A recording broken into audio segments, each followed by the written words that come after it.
দর্শক শুভ সন্ধ্যা সবাইকে আমন্ত্রণ জানিয়ে শুরু করছি Walmart electric and electronics limited নিবেদিত এসএটিভির নিয়মিত আয়োজন ওয়ালমার্ট গল্প কথা। আপনাদের সাথে আছি আমি মারজান চুমি এবং বরাবরের মতোই আমার সাথে রয়েছেন নতুন একজন অতিথি। আজ আমার সাথে স্টুডিওতে অতিথি হিসেবে উপস্থিত আছেন রেজওয়ানুল হক, সিইও ট্রানশন বাংলাদেশ লিমিটেড। কেমন আছেন ভাইয়া? ভালো, আপনাকে ধন্যবাদ। আপনার কাছ থেকে অনেক কিছু আজকে শুনবো, বিশেষ করে আপনার ব্যাপারে শুনবো এবং আপনি যে প্রতিষ্ঠানে বর্তমানে সিইও হিসেবে কাজ করছেন সেই প্রতিষ্ঠানের ব্যাপারেও শুনবো। আচ্ছা, আপনি জানেন যে আমরা একটা আসলে খুব বাংলাদেশের সবচেয়ে এখন বলবো যে one of the most interesting product নিয়ে আমরা কাজ করি। আমাদের কোর প্রোডাক্ট হচ্ছে গিয়ে মোবাইল ফোন, এবং আপনি জানেন যে আমাদের দুটো ব্র্যান্ড আছে, টেকনো এবং আইটেল। সো যেটা হয় যে আপনি জানেন যে বাংলাদেশের মোবাইল ইন্ডাস্ট্রি কিন্তু ভেরি ভার্সেটাইল, হ্যাঁ, এবং আমার কাছে মনে হয় যে সবাই এখন কিন্তু খুব বেশি ইন্টারেস্টেড আমাদের এই প্রোডাক্টগুলোর ব্যাপারে। এবং আমাদের ইন্টারেস্টিং হচ্ছে এই ইন্ডাস্ট্রি এভরি ইয়ার গ্রো করছে, স্পেশালি স্মার্টফোন। গত বছর যা বিক্রি হয়েছে আমরা দেখেছি যে কোভিডের সময়, এই বছর তার থেকে অনেক বেশি বিক্রি হয়েছে, এবং আমরা এক্সপেক্ট করছি নেক্সট ইয়ারে আরও বেশি এক্সপেকটেশন করছি যে বড় হবে ইন্ডাস্ট্রি। এবং এর মধ্যে আরেকটা বড় বাংলাদেশের নেটওয়ার্কের সাথে যুক্ত হবে, সেটা হচ্ছে 5G। সো ভেরি ইন্টারেস্টিং ইয়ার নেক্সট ইয়ারের জন্য। আমরা যেটা করেছি যে বরাবরের মতোই যে কনজিউমারদের ডিমান্ড অনুসারে এবং যে সেগমেন্টটাতে আমরা দেখছি যে কনজিউমার বেশি প্রোডাক্ট কিনবে, সেই জায়গাটার উপর বেস করে আমাদের প্রোডাক্টগুলো ডিজাইন করা হচ্ছে। এবং আমরা এক্সপেক্ট করছি যে এছাড়াও আমরা কিছু স্পেশাল ইনোভেশন নিয়ে আসবো, যেখানে নতুন করে আমরা কনজিউমারদেরকে আকৃষ্ট করতে পারবো আমাদের প্রোডাক্টের ব্যাপারে। আচ্ছা, তো আপনার ছোটবেলা কোথায় কেটেছে বা আপনার পড়াশোনা, আপনার বেড়ে ওঠা কোথায়? আচ্ছা, আমার আসলে ছোটোকাল থেকেই ঢাকায়, বর্ন অ্যান্ড বর্ট আপ বলতে পারেন ঢাকায়, এবং ইন্টারেস্টিং জায়গায় আমার বড় গ্রোন হার, সেটা হচ্ছে ঢাকার শাহজাহানপুরে।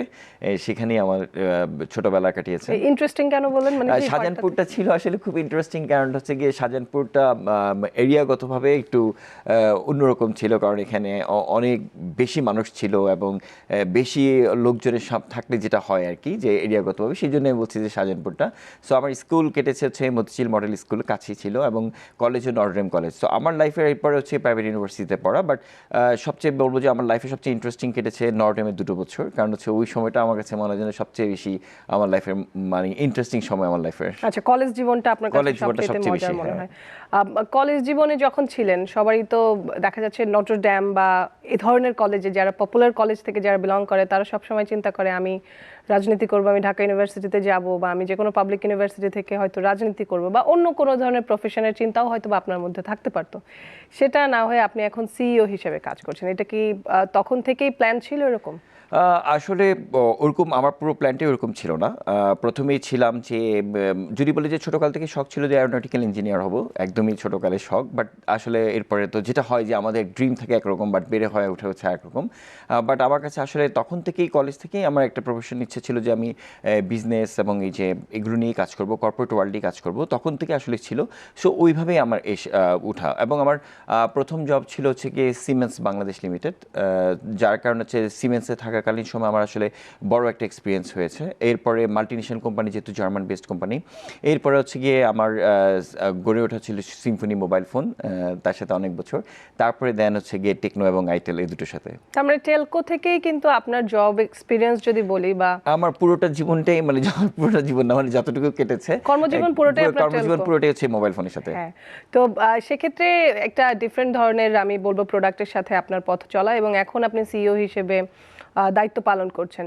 তো এই কাজের এক্সপিরিয়েন্সগুলো জানতে চাই, একদম শুরু থেকে ধরেন এখন পর্যন্ত যদি বলি, কি এক্সপিরিয়েন্স করেছেন ভালো এবং খারাপ মিলে? বলবো যে আসলে মোবাইল ফোন ইন্ডাস্ট্রিটা আসলে খুব মজার। আপনি জানেন যে মোবাইল ফোন নিয়ে কিন্তু আমাদের অনেক সময় কেটে যায়, হ্যাঁ, এবং তার মানে হচ্ছে কি এখানে কনজিউমারদের লয়ালিটি পাওয়া খুব ডিফিকাল্ট, ব্র্যান্ডের প্রতি লয়াল হওয়া খুব ডিফিকাল্ট। সো এভরিডে চেঞ্জিং, এবং এত ফাস্ট ইন্ডাস্ট্রি যে আমরা বলি যেটা ভেজিটেবল বিজনেসের মতো, সকালবেলা একটা প্রাইস, বিকালবেলা আরেকটা প্রাইস, এবং এভরিডে টেকনোলজি চেঞ্জ হচ্ছে, যার কারণে হচ্ছে গিয়ে এই বিজনেসটা বেশি ইন্টারেস্টিং।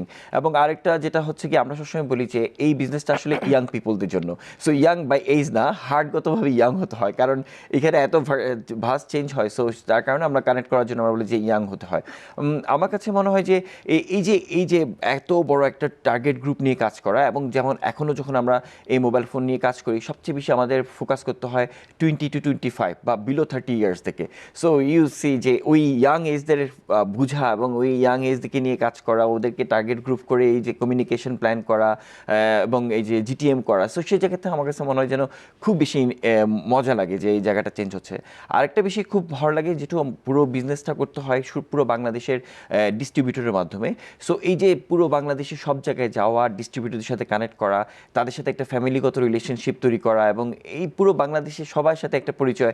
অনেক রিটেলার, প্রায় বাংলাদেশে প্রায় এখন 18,000 রিটেলার কাজ করছে। সো এই 18,000 রিটেলারদের সাথে কমিউনিকেশন রাখা, সো আমার কাছে এই জায়গাটা মনে হয় যেন অনেক মানে ফান লাগে এই কাজটা করার জন্য।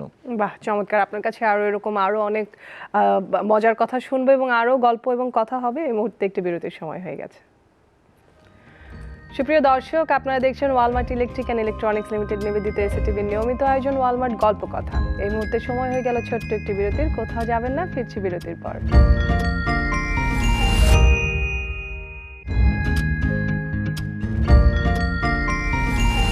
বিরতি থেকে ফিরে এসে সবাইকে আরো একবার স্বাগত জানাচ্ছি এসএটিভির নিয়মিত আয়োজন Walmart electric and electronics limited নিবেদিত ওয়ালমার্ট গল্প কথায়। আপনাদের সাথে আছি আমি মারজান সুমি এবং আমার সাথে স্টুডিওতে আজকে উপস্থিত রয়েছেন রেজওয়ানুল হক। তো আপনি বলছিলেন যে অভিজ্ঞতার জায়গা থেকে আপনার কাছে যে ব্যাপারটা খুব বেশি মানে আপনি মজা পেতেন। তো একটু জানতে চাচ্ছি যে মোবাইল ফোন যে বিষয়টা, দেখা যাচ্ছে যে মানুষের চাহিদার সাথে সাথে কিন্তু এটা যদি আপগ্রেড না করেন, স্মার্ট না করেন, সেক্ষেত্রে কিন্তু সেই ব্র্যান্ডটা পড়ে যায়। আমরা দেখেছি যে অনেক ব্র্যান্ড ইতিমধ্যে একসময় অনেক জনপ্রিয় ছিল, যেটা এখন আর মানুষ ব্যবহার করছে না। তো সেই জায়গা থেকে যদি আমি বলি টেকনো এখন অল্প সময়ে খুব ভালো নাম করে ফেলেছে, কি কি স্ট্র্যাটেজি মেনটেন করেছে? আচ্ছা, এখানে আমরা যেটা বলেছি যে আসলে ব্র্যান্ড, যে মোবাইল ফোনের ব্র্যান্ড যদি বলি, সবচেয়ে বেশি যে জায়গাটা কাজ করতে হয় সেটা হচ্ছে ইয়াং দিকে কানেক্ট করার জন্য। এবং ইয়াং দিকে কানেক্ট করতে দেখা গেছে যে, এবং এখন সবচেয়ে বেশি ক্রিটিক্যাল মার্কেট সেটা হচ্ছে স্মার্টফোন। আগে কিন্তু আমাদের বার ফোন ছিল, অত বেশি আমাদের প্রবলেম ছিল না, বাট এখন কিন্তু স্মার্টফোনের ব্যাপারে কিন্তু অনেক দিকে খেয়াল করতে হয়। দেখা গিয়েছে যে ইনিশিয়ালি স্মার্টফোনে ফোকাস করতো মানুষ শুধু ক্যামেরাটা ভালো হলেই চলতো। এরপরে দেখা গেল যে না, রোম এবং র্যামের প্রতি মানুষের ফোকাস আসছে, না আমি 1 GB নিব না, 2 GB নিব, 3 GB নিব। এখন কিন্তু ওই ডিফারেন্সিয়েশন বা ইনোভেশন কিন্তু অনেকটা কমে আসছে, কারণ হচ্ছে গিয়ে সবাই 4G দিচ্ছে, সবাই 6 GB দিচ্ছে, অথবা সবাই ভালো ক্যামেরা দিচ্ছে, 32 মেগাপিক্সেল, 60 মেগাপিক্সেল সবাই দিচ্ছে। কিন্তু প্রবলেমটা কোথায় হয়ে গিয়েছে, এখন দেখা গেছে যে ডিজাইনগতভাবে। সো ডিজাইন এখন মানুষকে বেশি আকর্ষণ করছে। সো এই যে চেঞ্জিংটা, প্রথম দিকে ক্যামেরা ছিল, তারপর হচ্ছে গিয়ে মেমোরির দিকে ফোকাস করেছে। এখন বলতে গেলে ক্যামেরা এবং ফিচার ফোনে দেখা যাচ্ছে কোনো ডিফারেন্সিয়েশন কারণে সব ব্র্যান্ডই একই রকমই ইনোভেশন নিয়ে আসছে। সো এরপরে যে জায়গাটা দিয়েছে যে ডিজাইনগতভাবে, এখন এই জায়গাটা আমার কাছে মনে হয় যে খুব বেশি কমপ্লিকেটেড হয়ে যায় ডিজাইনগতভাবে, কারণ ইয়াং দিকে যদি ডিজাইন কানেক্ট করা না যায়, তাহলে ফোনটা আসলে ব্র্যান্ড টিকে রাখা খুব ডিফিকাল্ট। সো আমরা যেটা করছি যে একটা তো ইনোভেশন রাখছি, যে প্রোডাক্টে সবসময় হচ্ছে গিয়ে ক্রিয়েটিভ ইনোভেশন রাখছি, যে কনজিউমারদের যে এটা নেসেসিটি সেটাই যাওয়ার চেষ্টা করছি। অ্যান্ড দেন ডিজাইনটাকে আমরা চেষ্টা করছি যে এই লোকাল যে ডিজাইনের অ্যাকসেপ্টেন্স, সেটার সাথে কীভাবে কানেক্ট করা যায়। আপনি জানেন যে মোবাইল ফোনের গ্লোবাল ব্র্যান্ড যারা, তারা কিন্তু পুরো গ্লোবালি চিন্তা করে, কিন্তু দেখা গেছে আফ্রিকা, ইউরোপ অথবা এশিয়া ডিজাইন চয়েস কিন্তু একরকম না, এবং কালার চয়েস, যে মোবাইল ফোনের কালার চয়েসটাও সেটা একরকম না। সো আমরা চেষ্টা করি সেখানে লোকালাইজেশনের উপরে, যে লোকাল যে ডিমান্ড এবং কালারটা, সেই জায়গাটার উপরে ভেরিয়েন্ট এনে প্রোডাক্টটাকে ডিজাইন করার জন্য। সো আমরা প্রোডাক্টে যেরকম ইনোভেশনটা আনছি, এরপরে চেষ্টা করছি যে ক্রিয়েটিভ কোনো কিছু করার জন্য, অথবা ইনোভেটিভ যদি আমরা প্রোডাক্টের সাথে কনজিউমারদেরকে দিতে পারি, সেই জায়গাটা আমরা কাজ করছি। এবং আমরা থার্ড সাকসেসফুল যে জায়গাটা বলবো, এখন কিন্তু কনজিউমাররা অনেক বেশি স্মার্ট, এবং তারা প্রোডাক্টের প্রাইসিংয়ের ব্যাপারেও কিন্তু খুব বেশি কনসার্ন। সো আমরা চেষ্টা করি যে প্রাইসটার ব্যাপারে যেন ভ্যালু ফর মানি হয়। আগে যেটা দেখা যেত যে আপনি ইনোভেশন দিলে হয়তো আপনি হাই প্রাইস রাখছেন আপনার ইনোভেশনের জন্য, অথবা আপনি প্রোডাক্টের কোয়ালিটির জন্য হাই প্রাইস রাখছেন, বাট এখন কিন্তু আমরা দেখা যাচ্ছে যে কনজিউমাররা প্রোডাক্টের প্রাইসের ব্যাপারে খুব বেশি কনসার্ন, কারণ যেহেতু প্রোডাক্টের প্রাইস ইজ ভেরি ওপেন এবং কম্পিটিটিভ মার্কেট। সো আমার কাছে মনে হয় যে আমরা যে জায়গাটা সাকসেসফুলি যেতে পেরেছি, সেটা হচ্ছে আমাদের কনজিউমারদের একদম এক্স্যাক্ট নিড অনুসারে প্রোডাক্টটা তৈরি করতে পারছি, ডেভেলপ করতে পারছি, এবং সেই সাথে যে প্রোডাক্ট প্রাইসিংটা হওয়া উচিত, রাইট প্রাইসিং, সে জায়গাটা আমরা কাজ করছি। আচ্ছা, আপনি তো বাংলাদেশে ট্রানজিশন বাংলাদেশ লিমিটেডের হয়ে সিইও হিসেবে দায়িত্ব পালন করছেন, সেক্ষেত্রে টেকনো এবং আইটেল এই মোবাইলগুলোর মার্কেটিং স্ট্র্যাটেজি কেমন, আমি একটু আপনার কাছ থেকে জানতে চাচ্ছি। আমরা আসলে যেটা হয় যে প্রোডাক্টের প্রাইসের সাথে কিন্তু আপনি জানেন যে মার্কেটিং কস্ট জড়িত। দেখা গেছে আমি খুব বেশি মার্কেটিং করলাম, তাহলে আমার প্রোডাক্ট কস্ট বেড়ে যাবে, আমি কিন্তু কনজিউমারদের থেকেই টাকাটা নিচ্ছি। আমরা বলেছি যে আমাদের মেইন স্ট্র্যাটেজি হচ্ছে গিয়ে রাইট প্রাইসিংটা করা। সো সেই জায়গাটা আমরা দেখি যে আসলে প্রোডাক্ট তো সবার জন্য তৈরি হয় না, দেখা যায় যে টার্গেট গ্রুপ অনুসারে কিন্তু প্রোডাক্টটা তৈরি হয়। সো আমাদের মেইন স্ট্র্যাটেজিটা থাকে যে টার্গেট গ্রুপ অনুসারে রাইট কমিউনিকেশনটা করা, এবং এক্স্যাক্টলি যে কমিউনিকেশনটা হয়, আগে দেখা যেত যে প্রোডাক্টের ব্র্যান্ডের ব্যাপারে খুব বেশি কথা বলতে হয়, এখন কিন্তু দেখা যাচ্ছে যে একটা ব্র্যান্ড রেকগনাইজ হয় প্রোডাক্টের কোয়ালিটি দ্বারা। আগে দেখা যেত যে ব্র্যান্ড কিনে মানুষ প্রোডাক্ট কিনতো, এখন কিন্তু তা না, এখন কিন্তু প্রোডাক্টটা কোয়ালিটি ভালো হলে তারপর কিন্তু ব্র্যান্ডটাকে তারা রেফার করছে যে এই ব্র্যান্ডের প্রোডাক্ট কিনা যায়। সো সেই জায়গাটা আমরা আমাদের মেইন কোর স্ট্র্যাটেজি হচ্ছে আমরা young youth generation target group তাদেরকে নিয়ে কাজ করছি। সেই মার্কেটিংটা কিভাবে করছেন? আমরা more or less basically digitally কাজ করছি। ডিজিটালি দেখা যাচ্ছে কেওএল যে কি ওপিনিয়ন লিডাররা আছে এবং সোশ্যাল ইনফ্লুয়েন্সার যারা আছে তাদেরকে নিয়ে আমরা বেশি কাজ করছি, এবং আমরা চেষ্টা করছি যে ওই যে রাইট কাস্টমার থেকে অলওয়েজ যে প্রোডাক্টটাকে যে রাইট প্রাইসিং অথবা রাইট প্রোডাক্ট সেই জায়গাটা ডিরেক্ট কমিউনিকেশন করার জন্য আমরা ডিজিটাল মিডিয়াটাকে বেশি ফোকাস করছি। এছাড়া আমরা কিছু বিটিএল অ্যাক্টিভিটিস করছি, যেটা হচ্ছে গিয়ে একদম রিটেল লেভেলে ব্র্যান্ডিং হতে শুরু করে আমাদের ব্র্যান্ড প্রমোটাররা কাজ করছে সেখানে, যাতে ব্র্যান্ডকে ওখানে তারা প্রোডাক্টের সম্বন্ধে কনজিউমারকে ভালো করে বুঝাতে পারে, সেই ব্র্যান্ড কনসালটেন্ট নিয়ে আমরা কাজ করছি।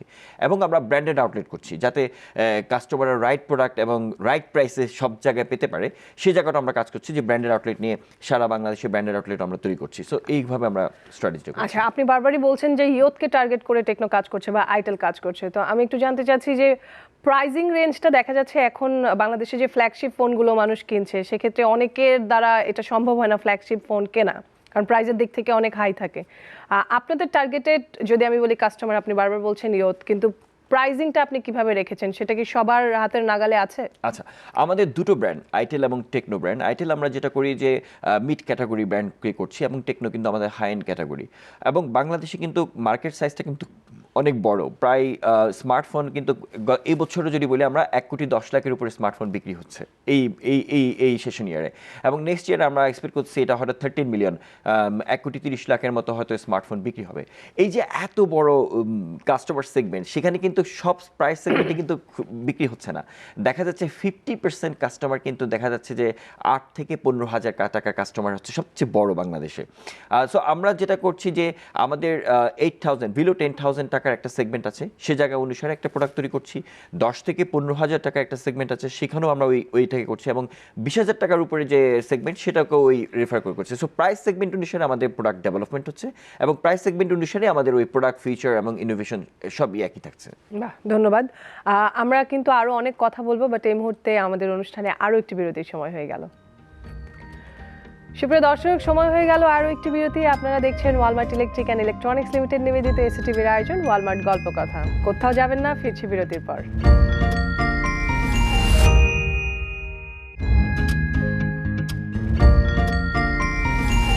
সুপ্রিয় দর্শক, বিরতি থেকে ফিরে এসে সবাইকে আরো একবার স্বাগত জানাচ্ছি এসটিভির পর্দায়। আপনারা দেখছেন Walmart electric and electronics limited নিবেদিত ওয়ালমার্ট গল্প কথা। আপনাদের সাথে আছি আমি মারজান সুমি, এবং স্টুডিওতে আমার সাথে রয়েছেন রেজওয়ানুল হক।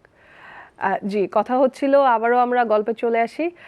আমাদের এই অনুষ্ঠানের সাথে পৃষ্ঠপোষকতায় রয়েছে ওয়ালমার্ট ইলেকট্রিক অ্যান্ড ইলেকট্রনিক্স, যারা বাংলাদেশে ম্যানুফ্যাকচার করছে বিভিন্ন ইলেকট্রিক অ্যান্ড ইলেকট্রনিক্স প্রোডাক্ট।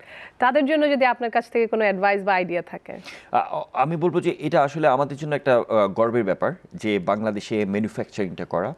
আমি অনেক সময় বলে আসি যে বাংলাদেশে কিন্তু একটা বিশাল বড় অপরচুনিটি আসছে যে ইলেকট্রিক এবং ইলেকট্রনিক্সের এই ম্যানুফ্যাকচারিংটা করা, এবং আমি ওয়ালমার্ট সম্বন্ধে বলবো তাদেরকে অফকোর্স তাদেরকে জন্য প্রাউড ফিল করি যে বাংলাদেশে এই তারা ম্যানুফ্যাকচারিং ইউনিটটা করেছে।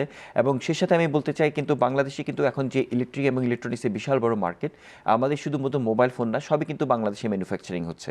ইভেন আপনি বলি বাংলাদেশে যে স্মার্টফোন বলছিলাম আমি 1,10,00,000, তার 80% কিন্তু বাংলাদেশি প্রোডাকশন হচ্ছে। এবং শুধু আমরা কিন্তু অ্যাসেম্বলিংয়ের মধ্যেই সীমাবদ্ধ না, এখন কিন্তু সেই জায়গাটা মাদারবোর্ডও প্রোডাকশন হচ্ছে। সো সে জায়গাটা বলবো যে আমাদের দেশে এই যে প্রোগ্রেশনটা, সে জায়গার জন্য আমার কাছে এখন মনে হয়, যেহেতু আমি অনেক দিন ধরে ইলেকট্রিক অ্যান্ড ইলেকট্রনিক্সে আছি, যে প্রাউড ফিল হয় যে এখন এসে আমরা মেড ইন বাংলাদেশ বলতে পারছি। বাট আমি বলবো যে এখন আমরা গ্লোবাল ব্র্যান্ডের হয়তো ম্যানুফ্যাকচারিং ইউনিট বাংলাদেশে হচ্ছে, এবং এই যে ওয়ালমার্ট অথবা আমাদের যে লোকাল ব্র্যান্ডগুলো করছে এখানে, তারা যেরকম করছে, আমি কয়েকদিন পরে আমি আরও বেশি প্রাউড ফিল করবো যখন যারা এক্সপোর্ট করবে বাইরের দেশে গিয়ে। আমি কখনো একটা ইলেকট্রনিক্স, যেমন আমি এখন কিন্তু যখন বাইরে গিয়ে গার্মেন্টসকে দেখি made in Bangladesh, I feel proud, কিন্তু বিভিন্ন বড় বড় স্টোরে গিয়ে। সো আমার এক্সপেকটেশন বা ড্রিম হচ্ছে গিয়ে একসময় গ্লোবাল যখন আমি ইলেকট্রিক এবং ইলেকট্রনিক্সের মার্কেট দেখবো, সেখানেও দেখবো যে মেড ইন বাংলাদেশ। সেটা আমার জন্য মনে হয় সবচেয়ে বেশি প্রাউড ফিল হবে। অবশ্যই, এবং আমরাও তাই আশা করব যে ওয়ালমার্টও যেন হচ্ছে গ্লোবাল মার্কেটে তাদের প্রোডাক্টের পরিচিতি আনতে পারে, এবং একই সাথে আপনারা যে কাজ করছেন ট্রানশন গ্রুপের, সেই প্রোডাক্টগুলোও যেন ওয়ার্ল্ড ওয়াইড আমরা পেয়ে থাকি। তো আমি একটু জানতে চাচ্ছিলাম এখন আপনার ব্যক্তিগত গোল কি হতে পারে? যেমন আমি যদি বলি যে আপনি বেশ কয়েকটা কোম্পানিতে কাজ করে করে এখন কিন্তু আপনি ট্রানশনে আছেন, সো এরপরে কি প্ল্যান আছে, বা আর কোনো বড় যদি স্বপ্ন থাকে সেটা কি হতে পারে? আসলে ক্যারিয়ারে পুরোটা সময় আসলে মোবাইল ফোন ইন্ডাস্ট্রির সাথে কাজ করা, এবং আমি বলবো যে এই বিশাল বড় একটা সময় আমার মোবাইল ফোন ইন্ডাস্ট্রির সাথে চলে গিয়েছে।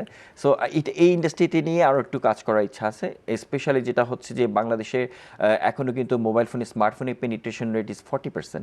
সো আমার কাছে মনে হয় যে এই 40%টাকে যদি বাংলাদেশে 80% হয় স্মার্টফোনের পেনিট্রেশন, সেই জায়গাটা আমাদের দেশটা আসলে সত্যিকারে অনেক বেশি এগিয়ে যাবে। কারণ আমরা ডিজিটালাইজেশন বাংলাদেশ বলছি, আমরা বাংলাদেশে ডিজিটালে অনেক কিছু করেছি, কিন্তু এই যে আমরা যদি রিমোট লেভেলে যাই, এখনও কিন্তু আমাদের 2G কাস্টমার অনেক বেশি।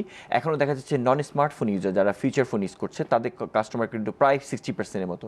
সো আমার ড্রিম হচ্ছে এই বাংলাদেশটাকে যদি আমরা স্মার্টফোনে নিয়ে আসতে পারি, তাহলে কিন্তু বাংলাদেশে একটি সত্যিকারের ডিজিটালাইজেশন রেভলিউশন সম্ভব। কারণ ডিভাইস যদি না থাকে তাহলে কিন্তু আমাদের পক্ষে সম্ভব না। এই জায়গাটা যেমন আমার একটা কাজ করার ইচ্ছা আছে।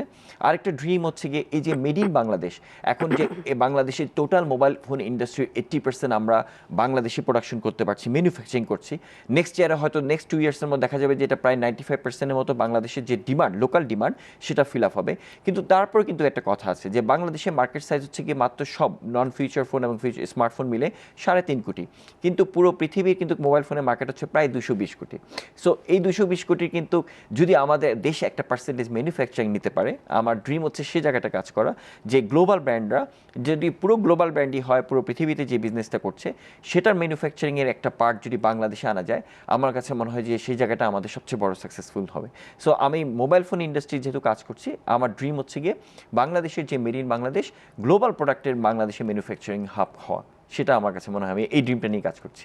বাহ, চমৎকার।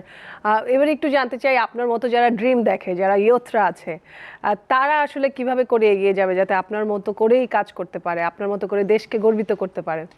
আমার যেটা মনে হয় যে আমাদের সবচেয়ে বড় যে জিনিসটা দরকার সেটা হচ্ছে অ্যাজ এ নেশন হিসেবে প্যাশন।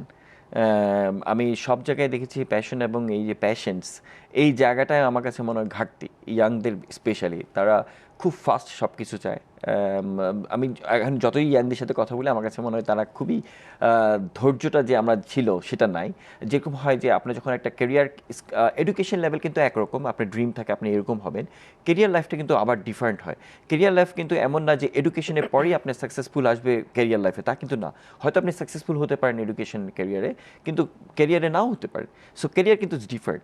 কেরিয়ার স্টার্টিংটার সময় প্রথমে যদি তার রাইট চয়েস না হয়, সেই জায়গাটা কী প্রবলেম হয়।